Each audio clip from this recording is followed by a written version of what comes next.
ဆုံးရှုံးမလို့ဖြစ်နေတဲ့ရွှေတို့ငွေတို့ပစ္စည်းတို့အခွင့်အရေးတို့ရှိရင်ပြန်ရဖို့ရှိနေပါတယ်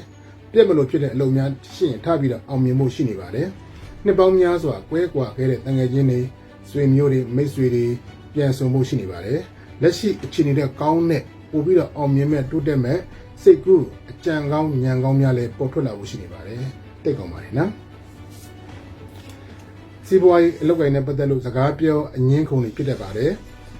အမှန်ဘက်ကနေပြီးတော့စကားပြောငင်းခုန်ဖြည့်ရှင်းရတာမျိုးတွေကြောတတ်ပါတယ်စီးပွားရေးအလုပ်ကိုင်နဲ့ပတ်သက်လို့စကားပြောအငင်းခုန်တွေ့ပါတယ်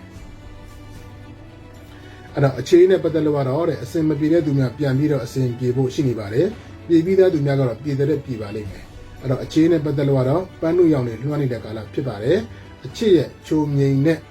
အသီးပွင့်တွေကိုခံစားရမယ်ရေကုန်တန်တွေစိတ်ကြက်ညီနေမယ်ပြည့်ရွှင်ရမယ်ကာလပဲဖြစ်ပါတယ်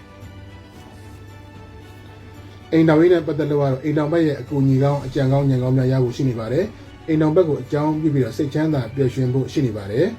အိမ်တော်ဘက်နဲ့ပတ်သက်ပြီးတော့ဘာသာရေးအလှူဒန်းများလုပ်ရတတ်ပါတယ်အိမ်တော်ရေးနဲ့ပတ်သက်လို့အစင်မပြေတဲ့သူများအမျိုးသမီးတစ်ယောက်ရဲ့အကြံကောင်းဉာဏ်ကောင်းနဲ့ပြန်ပြီးတော့အစင်ပြေဖို့ရှိနေပါတယ်အဲ့တော့ငွေကြေးနဲ့ပတ်သက်လို့ကတော့တဲ့ငွေအစုလိုက်အပုံလိုက်ကံကြောင့်3ချိန်3ခါရတတ်ပါတယ်အဲ့တော့ငွေကြေးကံကောင်းတဲ့ကာလဖြစ်ပါတယ်အဲ့တော့ရစရာပေးစရာငွေများအစင်ပြေချောင်လည်မဲ့ငွေကြေးကံကောင်းတဲ့ကံကြောင့်ငွေ3ချိန်ရမယ့်အချိန်ကာလကိုဖြတ်သန်းမှာဖြစ်ပါတယ်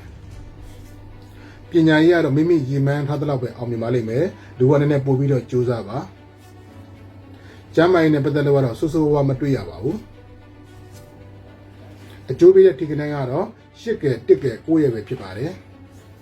အကျိုးပေးတဲ့အရာကတော့အပြာရောင်အဖြူရောင်တွေကိုများများဝတ်ဆင်ပြီးတော့အသုံးပြုနိုင်ပါတယ်အဲ့တော့ဒီချိန်ကာလမှာအဲ့တော့ကံကောင်းစီမဲ့ရရာကတော့ဘယ်နေ့မဆိုမနေ့8နာရီတိမှာ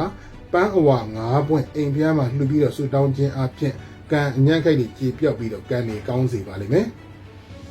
အဲ့တော့ကျွန်တော်ရဲ့တပတ်စာပေရင်ဟောစတန်နေရရာလက်ဆောင်နေ